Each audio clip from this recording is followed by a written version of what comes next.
Nag-ulgi kay ko sa kong asawa kay nabatasan na niya nga manghimasa gyud sa dili pa matuog.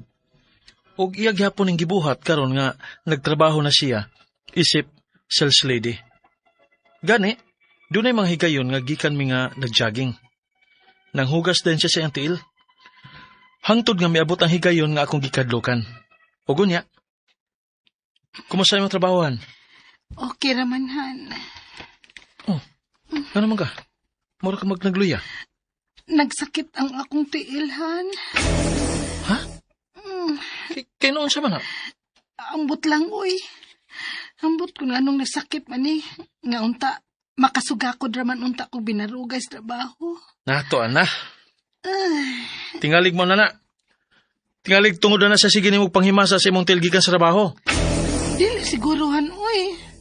Na, di kumutuo, ana. Halika balaka, anihan. Mawa na lagi ni kung akong haplasan. Albert, anak. Nakabantay ko sa may lukunan ni Christine pa. Mura lagi og nang hubag. Ha? Og nanagko ang iyang paa. Ay, nanambok na si Christine, ma eh. Nakauyon tingali sa iyang trabaho. Mao ba? Pero di ba nagmo man na siya sa iyang tiil nga nagsakit? Oo, ma. Sakit man gani ko nung ilakaw. Uy, mao ba? Suwayan nato na og hampol sa dahon sa germelina. Kay basi na lang og mawaran ang hubag sa iyang tiil. Han? Nagunsa ka din sa mong kwarto. Kalugay ba ni mo migawas? Nakahuman na kagtudlo sa atong anak sa iyang assignment? Han? Sige na, mangaon na ta. Andam na yung mga pagkaon sa lamesa. Han? Si Mama! Oh, Betty? Anak, gano'n nagila ka? Ano sa mama ni mo? Dili ko makalakaw! Unsa? Labihan akong guula sa sitwasyon karon sa kong asawa nga nanghubag ng tiil. Nagsige nagpanakit ang iyang mga lutahan, ang iyang lukunan, tuhod, ug ang iyang duha ka paa. Dugay na ko nga nagsigig badlong niya nga dili lagi manghugas sa tiil gikan sa trabaho. Kay pila pud ba ka oras nga nagbinarog siya sa iyang trabaho. Ang ako mga pangutana, mao kini mosunod. Unang pangutana. Kining gibati karon sa kong asawa nga pagpanghubag o pagpanakit sa iyang mga tiil. Mao ba kini ang resulta tungod sa iyang kanunay nga pagpanghugas sa iyang mga tiil? Gikan sa iyang trabaho, isip sales lady nga magsigig barog tibok adlaw? Ikaduhang pangutana. Dili ba sabka ni ang gitawag og arthritis? Pero kung arthritis sab, bata pa man siguro nga akong asawa aron nga masakit og arthritis. Ikatulong pangutana. May mga higayon nga mawara pod ang iyang gibati. O may mga higayon sab nga mubalik ang pagpamanhod o paghubag sa iyang tiil. May tambal ba nga pwedeng ipatumar ini aron nga hingpit na kini nga mawa? O may mga bawal ba nga mga pagkaon nga angay niyang likayan aron nga dili na kini mo trigger? Ikaw pa to katapusan. May mga higayon nga maglisod na siya sa paglakaw. Posible ba nga maparalyze ang iyang mga tiil? Malain kang sakit ang akong asawa? Unsa masab base sa iyang gipamati? Palihog, tabangi og tambagi ko. Kini ang akong suliran, Albert. Mayong adlaw mga suking tigpaminaw din sa tong programa kini nga akong suliran. Ani na sab ako si Dr. Rene Obra magiguban kaninyo karong adlaw. Ako motambag sa inyong mga medical, psychological, emotional, behavioral ug mga drug related nga mga problema kay usa man ako ka medical doctor, usa ka psychiatrist ug usa ka drug addiction specialist. Klase-klaseng pamaagi sa pagpadala sa mga sulat-suliran di kanamo. Pwede ka padala sa mong email suliran_612@yahoo.com or sa atong Facebook account kini ang akong suliran official writers page o diriba sa mong batan sa 3rd floor Jose R. Martinez Building, Osmeña Boulevard, Cebu City. ang atong makutlo nga pagtulunan karong adlaw mao kini nga sometimes we create our own heartbreaks through expectations. Kanang bitang usahay, magunahuna kang bati, magiging siguro mahitabo ni nga kung naplanuhan. O kung negative na kadaan, di mo gawas ang imong endorphins, ang imong happy hormones, no? Ang mo gawas cortisol, bad hormones, negative na kadaan, pessimistic na ka. So, dili most likely ma-realize ang gusto nimo. So, sometimes positive lang ko ta, bahalag tagilid. Bahalag tagilid, no? So, nga to magtatampo karong adlaw si Albert, 31 years old, minyo, may usa ka anak, sa Konsolasyon, Cebu.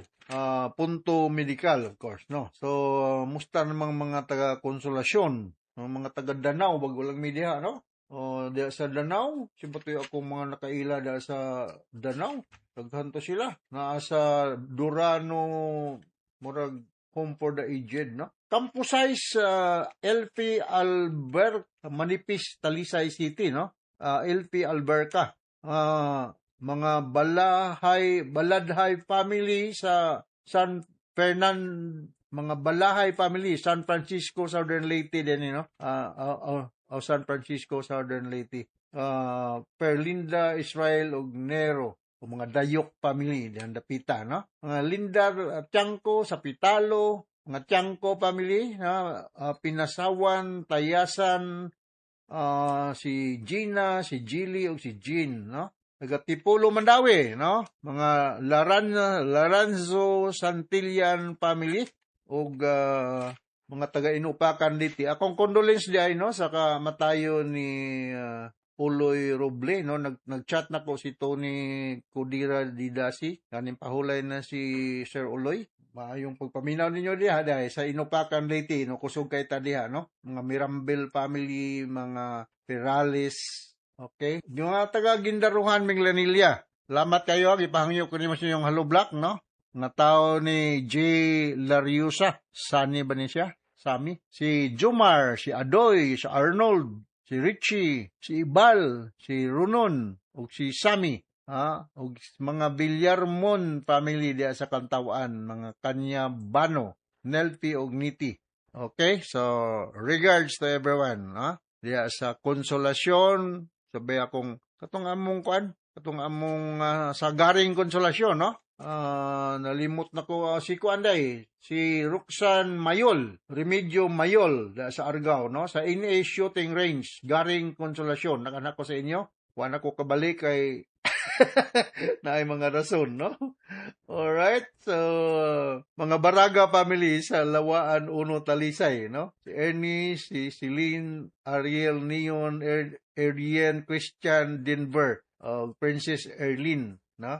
Okay, so going back to our sender, Albert. Punto medical ang problema ni Albert, no?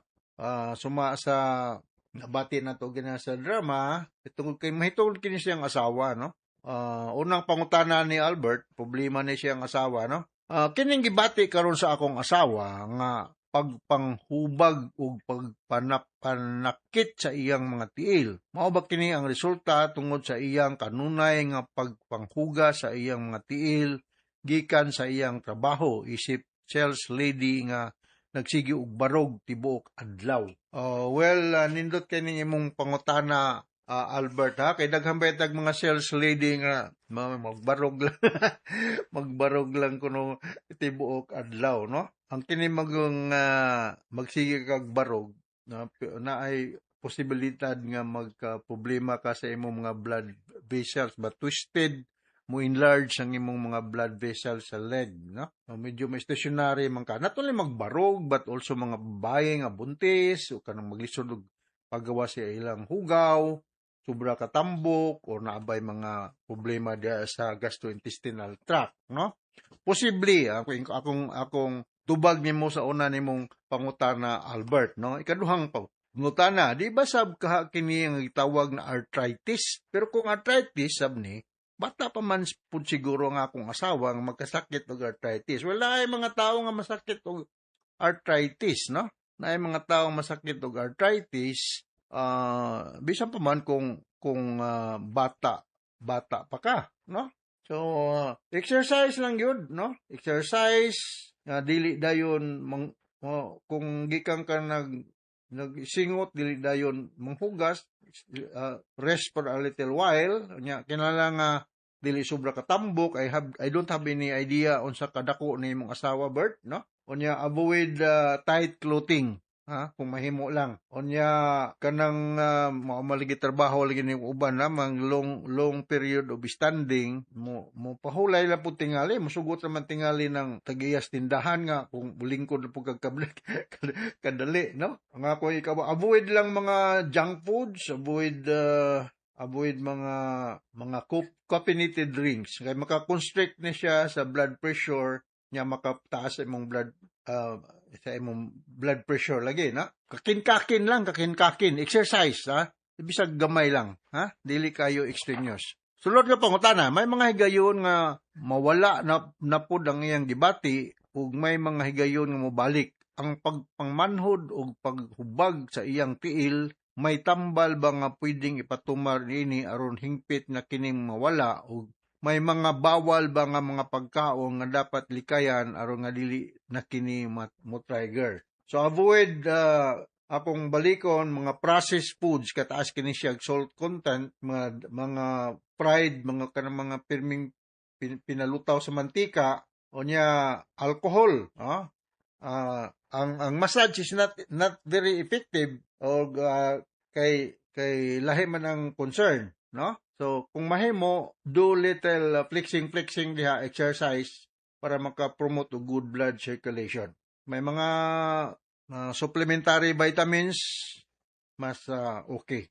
Although this is not life-threatening, but this can cause uncomfortable situation. Okay? So ilibit ang imong leg above your waist, no? Kung matulog ka, mo na problema, mo na solusyon. May mga higayon nga maglisod siya og paglakaw. Posible ba nga na-paralyze na ang iyang tiil? May lain kahang sakit ang akong asawa, unsa man kahang base sa iyang ipamati. Wala nga imong asawa is bata pa, no? Kay ikaw, kuan pa man ka, Bert, 31, so more or less, ang imong asawa, pero pareha pa po og edad nimo, no? So, naaraman ka dinhi sa konsolasyon, no? Na duol man mo diha sa daghang mga doktor sa konsolasyon, nag-clinic ng mga doktor, no? The best way mong anay, Bert, is to submit yourself sa imong asawa for laboratory workup para masuta kung unsa may mga kulang ang mga vitamin sa iya. About the job related concern, maybe mahangyo lang po tingalita sa tagiya sa tindahan ngayang gitrabahuan as a sales lady nga kung mahimo di lang po the whole day po sila magtindog, no? Kung mahimo makapahulay lang po para nga ma-minimize ang possibility nga itawag mo ganito enlarged veins or varicose veins kung madaghana mo maglukot-lukot na siya diha sa lower extremity. Okay, so hinaut nakasabot ka sa speaker nimo, Albert, diha sa Konsolasyon, Cebu. O mga taga-Konsolasyon sugod Southern Leyte, maadjong adlaw ninyong tanan diha, no? O the whole of sugod Southern Leyte, no? O taga Maasin City, suri kayo na misplace na ko itong inyong gihatag mga ngalan. Ako na itong pangitaon asa na ito ng suksukoy. Daghanap. Salamat kayo sa inyong very active participation sa itong gipahigayon diha nga seminar workshop sa mga LGU sa Maasin City, di pa lang dugay, no, with Ma'am Beth Ganob and Sir Puchulo de los Santos, no. Ako tong inyong speaker usa Dr. Rene Obra. Salamat kayo sa inyong daghang pangutana. Pinalingaw na po ko. Okay, so to Albert, to the millions, libuan nga naminaw sa itong programa kini akong suliran, naot na tayo nakutlo ng pagtulunan. Ako si Dr. Rene Obra, hangtod sa sunod higayon, hasta la vista, bye-bye! Handumanan sa kaawit. Ano pa daw sayang kaagi karon? No kiniyos sa kababae nga taga Konsolasyon, Cebu. Ang ato matatampo, nagdasingan nga, Malu.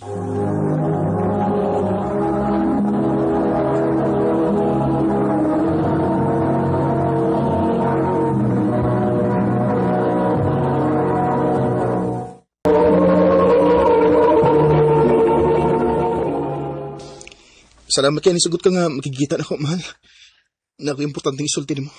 Ako, sad. Nasa ko importante nga isulti nimo. Unsa man na? Ikaw na. Buwag na ta. Unsa? Nabungol ka? O nagbinugo ka mong wa ka makasabot? Malo. Ano man? Ay, nagbuhatan ako. Love kay tika, malo. Ug mahal sa dako akong kaugalingon, Rob. Maong di ako puso na akong kaugalingon sa usa ka butang nga wa ko'y gusto. Maong buwag na ta. Malo. Nga naman in taon, uy. Pinangga baya kayo kaniya. Love kayo kaniya, niya imo lang gibuwagan? Di naman ko happy. Uol naman. Ay, ni mo malo. Kaski kaglaki do. Magabaan gani ka ana na, ambot na lang gid nimo. Abi ni mo no, dili ko mutuo nga gabaan ko ani. Mas gabaan ko kung magpadayon ko sa pakigrelasyon sa tao nga wa ko'y gusto. Day malo. Malo. Oh. Naaraman day ka din uy. Ganun na akong nangita nimo. Nga naman. Nangita si Jomar nimo. Na ako na siya importanteng isulti nimo. Ha? Unsa ka, no? I love you, malo. Love gyud ayon? Dugay naman eh. O gisiguro sana ko nga kung gibati kung sigurado na gyud ko. O na-confirm na ako. Mao niya, tikik-istorya ko nimo. May chance ba ko nimo? Sige. Sige. Nasigot ka nga manguyab po nimo? No. Nisugot ko nga uyab na ta. Unsa? Uyab na mo? Oo, syempre, o si Dugayan. Ah, grabe hasad. Kung pa gani ka masuhito niya? Ano di ay? Ako dili mo work good. Undangon. Day malo.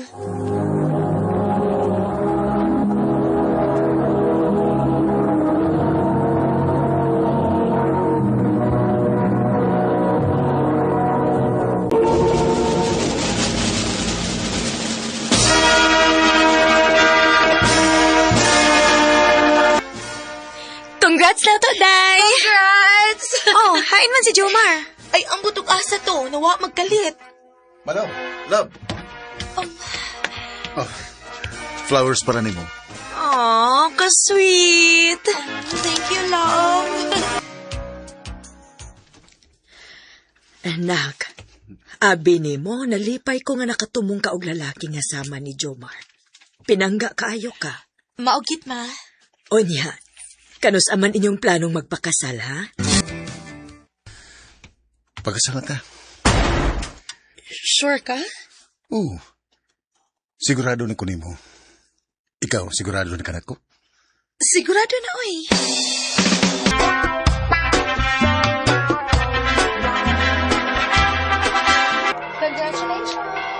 Thank you. Thank you. Salamat.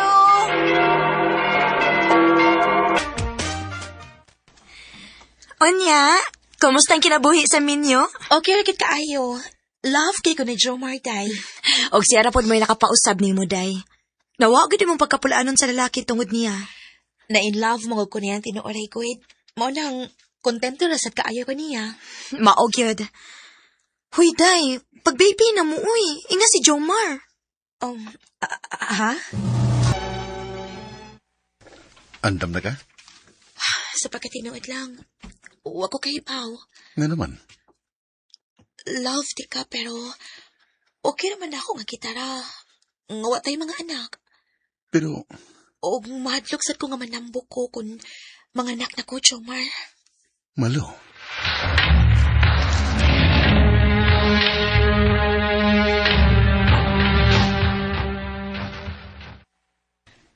Ngano ni sulti man in taon ka adto, uy. Kay mo may tinuod. Okay, sige. Ibutang ta nga okay ra nimo nga wa kay anak. Pero si Jomar ka ha. Okay ra ka niya? Sige lang, quit. Ako rin bahala niya.